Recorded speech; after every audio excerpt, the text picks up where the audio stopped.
Afternoon. How's everybody doing? Are you good? After lunch, everybody's kind of lulled, feeling good. Hopefully you guys got some good food around downtown here. My name is Dale Chumbley. I'm from Vancouver. Yes, Vancouver's a beautiful city. No. I'm not from that Vancouver. I'm from the one in the United States. Yeah, the one in Clark County. No, wait. I love Las Vegas, but that's not the Clark County I'm from. I'm from the one in Washington. Yeah. DC is a great place, but I'm in the Pacific Northwest. How many of you guys have had that conversation somewhere or another in this world? Yes. If you're from Vancouver, Washington, you understand this identity crisis. Something that I've lived with my entire life. Born and raised in Vancouver, my family actually dates back to about 1893. We've been in the community a little while. I love Vancouver. It's been a great place. It's the place that I've lived my whole life. And so last year, February 17th, 2010, I embarked upon a little journey called 365 Things to Do in Vancouver, Washington. Any of you guys fans of that on Facebook? Cool, thank you very much, I appreciate it. We actually have just surpassed 15,000 fans in the last year. So everybody's been talking about Twitter. I love Twitter. I'm on there. You'll find me at Dale Chumbley, right up there. But I'm going to talk more about Facebook fan pages and how I used Facebook fan page to expand my voice to a larger audience. So I'm going to talk about some content, what they were just talking about as far as how do you gain more followers, things like that. I'll address a little bit of those things in the Facebook fan page world for those of you that are interested in that. So first thing you really need to be worrying about is creating engaging content. You've got to create engaging content. Every single one of you, no matter what industry you're in, private, public, you have information, stories, things you want to share with a larger audience. You need to figure out how to engage that audience and get that information out there. So that's what I did. So here in Vancouver, I said, you know what? Vocationally, I'm a realtor. For years and years and years, people really buy neighborhood. They want to know, where do I go eat? Where do I go play in the park? How can I take my dog for a walk? What is it that I can go do? That's my content.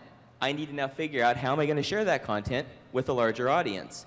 So that's the thing you guys each need to do within your sector is what is that story that you're trying to tell? So I began creating this content.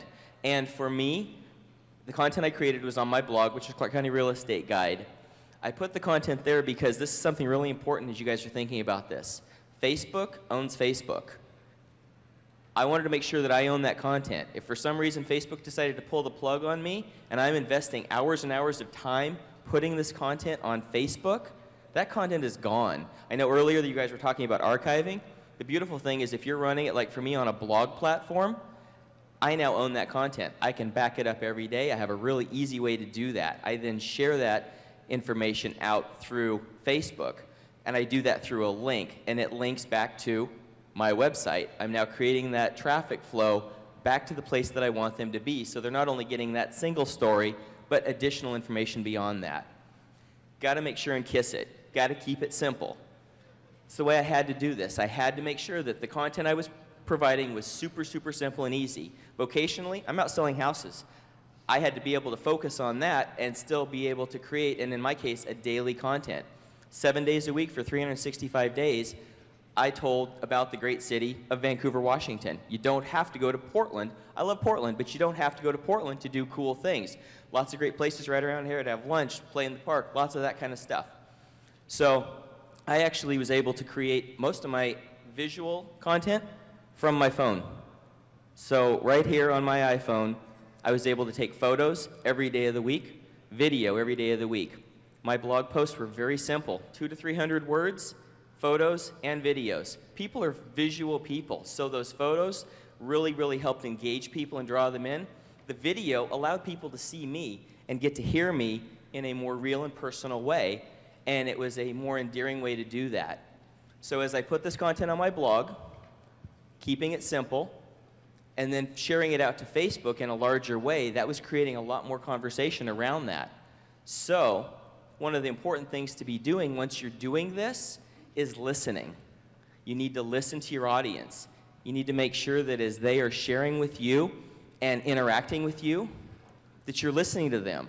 So sometimes I would be talking about something that people are like, I'm not sure about that. And so I would be able to listen to them and understand what it is that they're wanting and be able to actually help foster that within our community to build a greater sense of community, which is really one of the big things I was wanting to do, was embrace Vancouver and how cool Vancouver is. Not the one in Canada, the one down here, the original one. Let's see. So you've got to make sure that you're listening. Listen to your audience. Know what it is that they're talking about and wanting to do. And as they are doing that, you need to engage with them.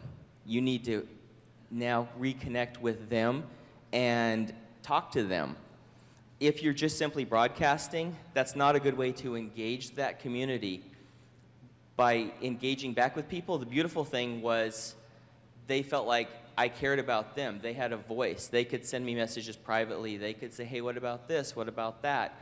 And on Facebook, I was liking the comments, things that people would say. If I liked it, I would hit the like button. That sends it back out, lets them know, hey, Dale liked that. I would also comment. I would add into the comment stream and create conversation. Every single one of you have people within your organizations that can be taking the time to do that. It does not take a lot of time to be able to create this conversation, because social media really is that, a conversation. It's social in its nature, and you need to make sure that you're being social as you're doing this. Trying to think here. Yeah, so that's really, like I say, the way that we grew to 15,000 people was as I began. The funny thing is I never told anybody I was starting the page. We grew from 0 to 15,000 completely organically because I was creating stuff that people cared about. People rallied around our community and wanting to be able to do that. Funny thing is, as a result of this, nationally, people have become more and more aware of Vancouver, Washington. Oh, just in case you guys didn't realize this, I am the Foursquare mayor of Vancouver, Washington. We had Mayor Sam Adams this morning, and I'm the Foursquare mayor. So we did have a mayor for Vancouver here today. Yeah? Okay. Sorry about that. Had to do it. So yeah. As people around the country have followed this page, other real estate professionals, they have realized Vancouver, Washington actually exists. From California to North Carolina to Virginia to Miami to Nebraska, anywhere around the country, people actually now think about Vancouver, Washington and not just Vancouver, Canada.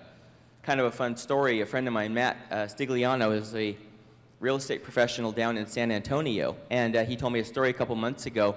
He was talking to somebody, and they were telling him the story. They said, hey, yeah, something about Vancouver. And as they kept talking, he stopped them, and he said, well, which Vancouver? And they looked at him like he had a second head. They said, what do you mean, which Vancouver? There's just the one. He goes, no, there's two. I'm like, right on. People are understanding that there is another Vancouver, and it's a pretty cool Vancouver. So anyway, that's kind of my thoughts on Facebook fan pages and creating community content and community engagement. And I've got time left, so if there's any questions, I'm happy to answer those. No? How much time a day do I spend on my blog? Great question. I usually spent, and I actually went physically to every location. So throughout the year, I was on site every location. So I usually incorporated it into my business day. So wherever I was already at, I did the content creation around that. I would spend probably with capturing content and writing the post about an hour a day. And over the course of the year, on the Facebook page alone, I had over 8 million post views. It's a lot of people looking through that thing. And I got about 10 to 12,000 people per month clicking through from Facebook to my website. And they don't traditionally like to leave Facebook, and I was still getting that kind of people coming through. So about an hour a day. Anything else? Yes? What's next? A break. No, I'm actually in the process of working on Neighborhood of the Week.